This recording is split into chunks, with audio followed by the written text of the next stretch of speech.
Hi, my name is Sarah Oliver. Today we're going to talk about an economic impact study I did on the independent craft brewing industry within the state of North Carolina.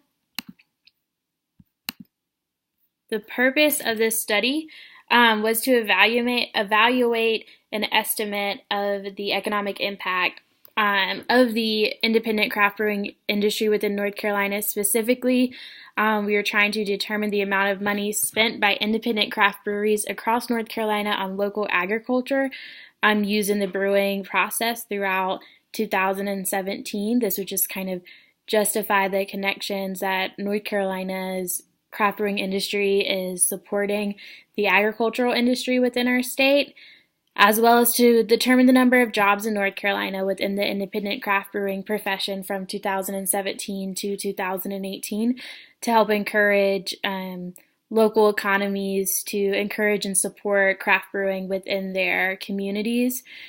Neither one of those purposes were fully met within this study. I'll go over why at the end of this presentation. However, we did find interesting information, and I think with the continuation of this study, more time and more resources, we could have specific numbers for both of those purposes or objectives. For the methods, we did a sampling method. We contacted all active independent craft breweries via email within the state, all that were active at the time the survey was sent out. We emailed them with an introduction to the survey, explained what information it was about, what would be needed, as well as included the survey link.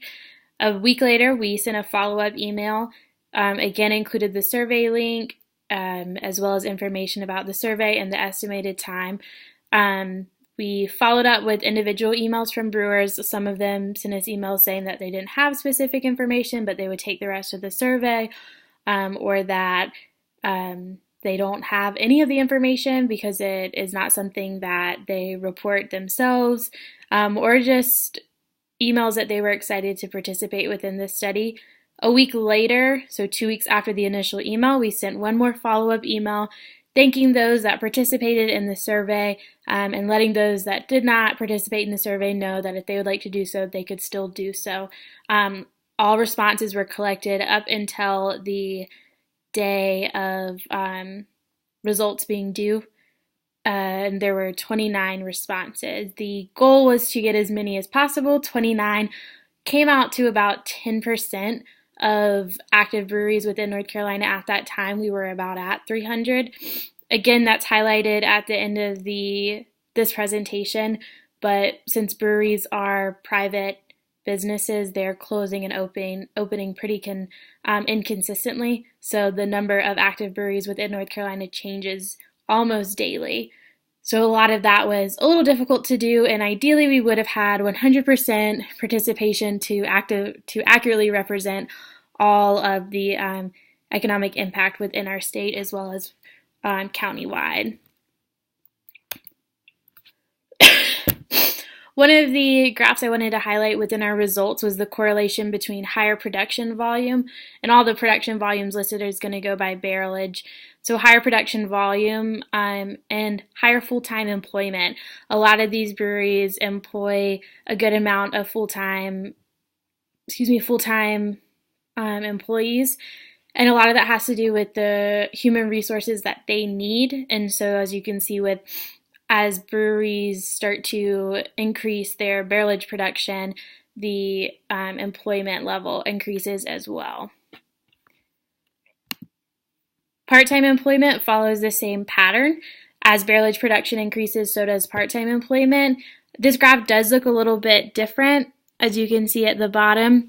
Part-time employees doesn't necessarily correlate as well with barrelage production. There's just some differences there of the individual needs of the organization. We did not specify what part-time meant. We left that up to the brewery to decide.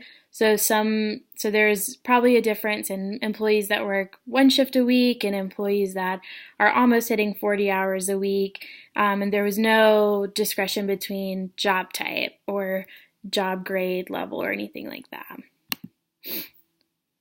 The last result that I wanted to show is the production per county of participating breweries.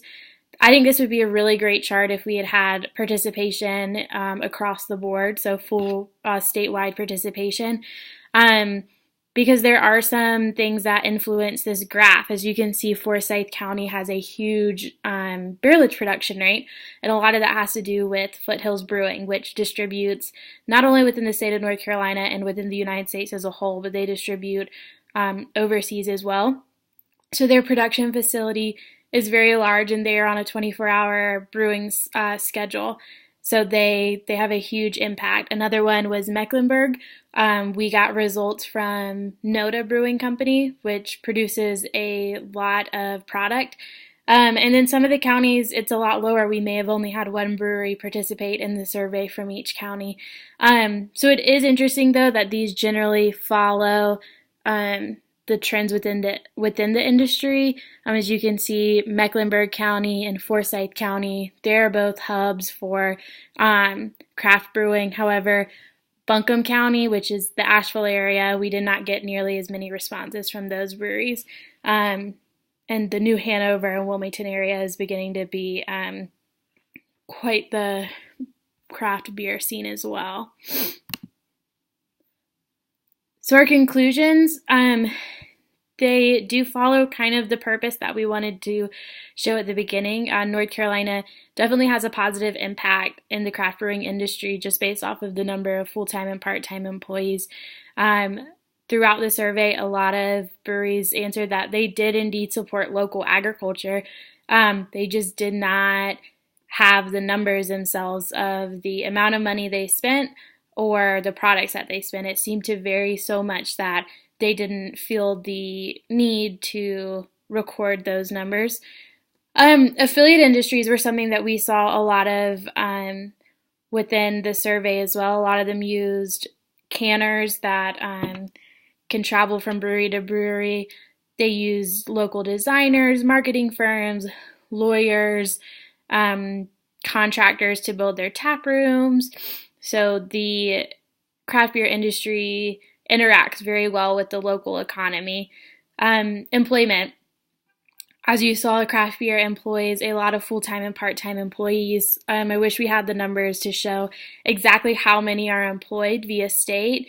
And the Brewers Association estimates that, but they estimate it based off of tax reports and how that's recorded through the Department of Labor within the United States.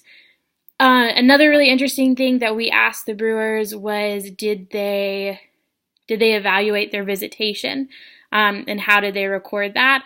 About 50% said, so I think it was about 44.8% said that they did indeed record visitation to their brewery, and they did that in different ways, from sales to transactions. Some of them even surveyed their own customers, asking, were they from within the county, were they from within the state, just so they could get a better view of their customers' needs and wants when they come to the craft brewery.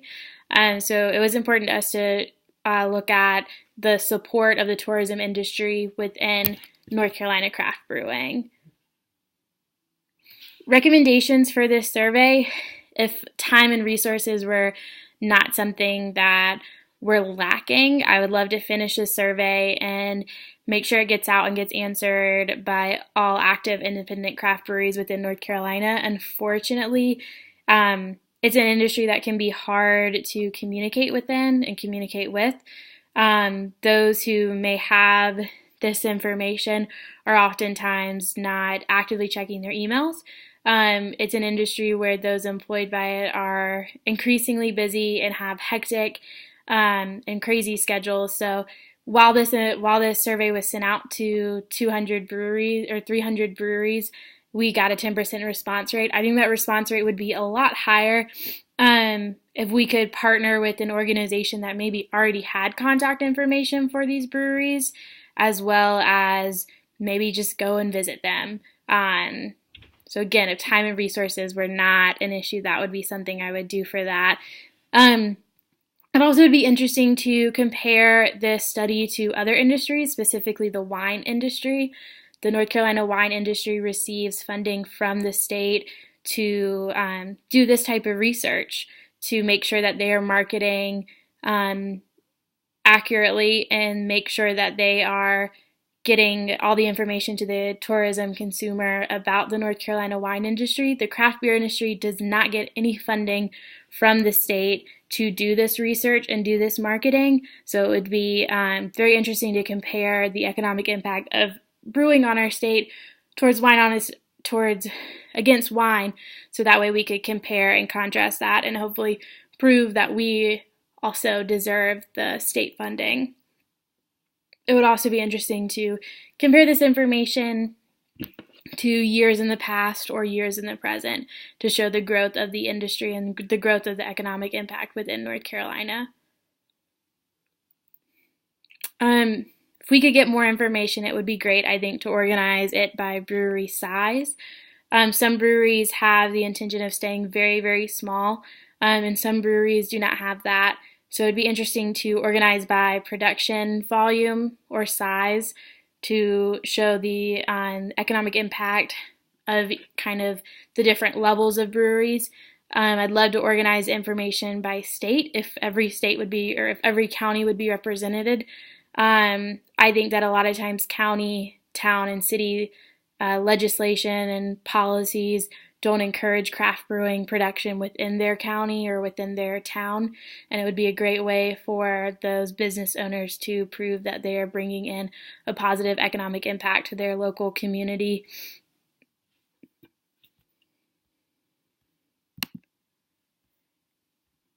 And this study was not easy to do. It seemed very exciting at the beginning. However, I quickly realized as I was receiving the information that this is just not information that the industry is tracking on an individual basis. A lot of answers I received were vague, or within the answer of the survey, they let me know that it was just a guess because they had no clue. Or it was kind of like, an about type situation. So I would love to look into more, how do we encourage the individual organizations, individual businesses to record and track their activity, to let them know that, this is a survey we would like to do starting in 2019, and all data will be collected at the end of the year, so that way you have all year to collect the data within your brewery. I think that would be a great addition to this survey, and kind of a hardship I had. And just that breweries are private businesses. They open and close daily. There's a lot of turnover, and oftentimes I'm not notified. Organizations that I work with are not notified, and the public isn't notified. So that made it more difficult to give an overall economic impact estimate.